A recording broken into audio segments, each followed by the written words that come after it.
ನಿರಂತರವಾಗಿಯೇ ತಂದೆ ತಾಯಿಗಳಲ್ಲಿ ಕಾಡ್ತದೆ. ಈ ಹೊತ್ತಿಗೆ ಕಂಜಾಕ್ಷಾಳಿ ಇದ್ದಾನೆ, ಆತನ ಹೆಣದ ಮುಂದೆ ಈ ರೀತಿಯಾಗಿ ದುಃಖಿಸುತ್ತಾ ಕುಳಿತಿರಿ ಎಂದಾದ್ರೆ ಏನರ್ಥ? ಪ್ರಜೆಗಳಿಗೆ ಧೈರ್ಯದ ಮಾತನ್ನು ಹೇಳಬೇಕಾದಂತಹ ನೀನೆ ಈ ರೀತಿಯಾಗಿ ದುಃಖ ತಪ್ತನಾದಿ ಎಂದಾದ್ರೆ ಪ್ರಜೆಗಳ ಪಾಡೆ ಅಷ್ಟೇ ಆಗಿ ಈ ಕರ್ಮ ಪ್ರಪಂಚವೆಂದೆನಿಸಿಕೊಂಡು ದಹಾಭೂಲಕದಲ್ಲಿ ಚಿರಂಜೀವಿಗಳಾಗಿ ಬದುಕಿದವರು ಯಾರು ಇಲ್ಲ. ಒಂದಲ್ಲ ಒಂದು ದಿವಸ ಸಾಯಲೇಬೇಕಾಗುತ್ತದೆ. ಇದು ವಿಧಿಲಿಖಿತ. ವಿಧಿಲಿಖಿತವನ್ನು ಮೀರಿ ನಡೆಯುವುದಕ್ಕೆ ನಮ್ಮಿಂದ ಸಾಧ್ಯ ಉಂಟೆ ಮಾವ? ಈ ಕಾಲಕ್ಕೆ ನೀನು ಈ ರೀತಿಯಾಗಿ ದುಃಖಿಸುತ್ತಾ ಇದ್ದೆ ಎಂದಾದ್ರೆ ಸಂಸ್ಕಾರವನ್ನು ಒದಗಿಸುವುದಕ್ಕೆ ಬಹಳಷ್ಟು ತಡವಾಗಿ ಹೋಗುತ್ತದೆ. ಈ ರೀತಿಯಾಗಿ ದುಃಖಿಸ್ತಾ ಇರಬೇಡಿ ಮಾವ.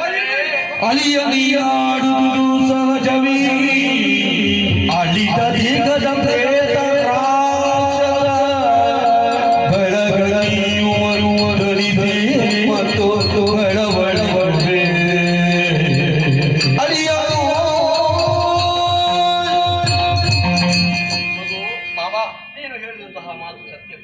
ಪ್ರಪಂಚದಲ್ಲಿ ಹುಟ್ಟಿದವರು ಯಾರು ಕೂಡ ಶಾಶ್ವತವಾಗಿ ಉಳಿಯುವುದಿಲ್ಲ. ಒಂದಲ್ಲ ಒಂದು ದಿವಸ ಈಗ ಲೋಕವನ್ನು ಬಿಡಲೇಬೇಕು. ಆದರೆ ಮನುಷ್ಯರಿಗೊಂದು ಸಂಸ್ಕಾರ ಎಂಬುದಿದೆ ಅಲ್ಲ? ಖಂಡಿತ. ಜೀವ ಹೋದಂತಹ ಈ ಹೆಣವನ್ನು ಅರಮನೆಯಲ್ಲೇ ಇಟ್ಟುಕೊಂಡು ನಾನು ದುಃಖಿಸುತ್ತಾ ಕುಳಿತುಕೊಳ್ಳಬೇಕೆ? ಶವ ಸಂಸ್ಕಾರ ಎಂಬುದು ಮಾಡಬೇಡ್ವೆ. ಅದಕ್ಕೂ ಕೂಡ ಬೇತಾಳಾದಿಗಳು ಬಿಡುವುದಿಲ್ಲ ಮಗನೇ. ತಿನ್ನುವುದಕ್ಕೆ ಮುಂದಾಗ್ತಾ ಇದ್ದಾರೆ.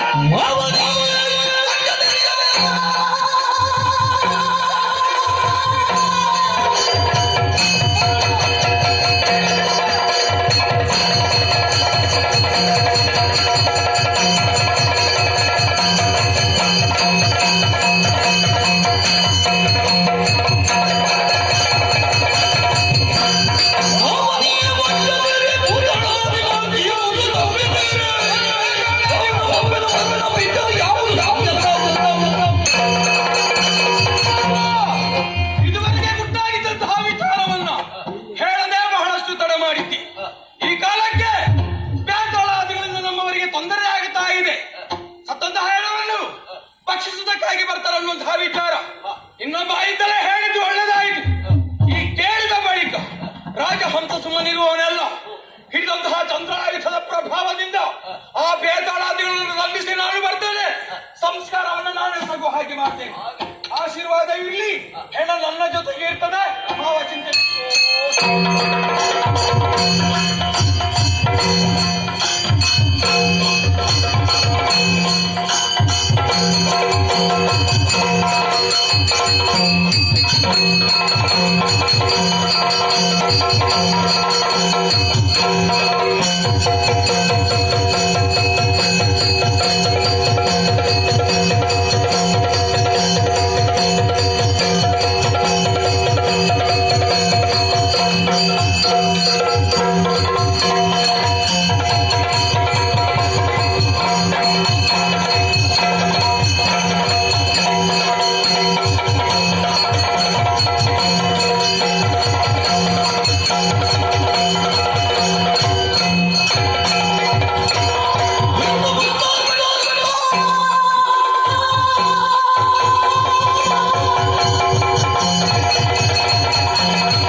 ಅಧಿಕಾರವನ್ನು ನಡೆಸ್ತಾ ಇದ್ದಾರೆ. ಈ ಪ್ರದೇಶವನ್ನು ಸೇರಿದಂತ ಯಾವುದೇ ಒಂದು ಶರೀರ ಮುಟ್ಟಬೇಕು ಅಂತಿದ್ರೆ ನಮ್ಮ ಪಡಬೇಕಾಗ್ತದೆ. ಹಾಗಾಗಿ ನಮ್ಮವರನ್ನು ಕಳಿಸಿಕೊಟ್ಟೆ. ಏನು ವರ್ತಮಾನ ಸುದ್ದಿ ಇಲ್ಲಲ್ಲ. ಯಾಕೆ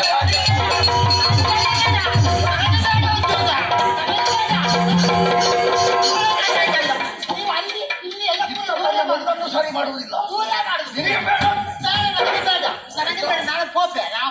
ಎಲ್ಲಿಗೆ ನಿನ್ನ ಅಪ್ಪನ ಮನೆಗೆ? ಅಪ್ಪನ ಮನೆ ನಿಮ್ಮನೆ ಬಿಡುವೆ. ನಾ ಪೋಪೆ.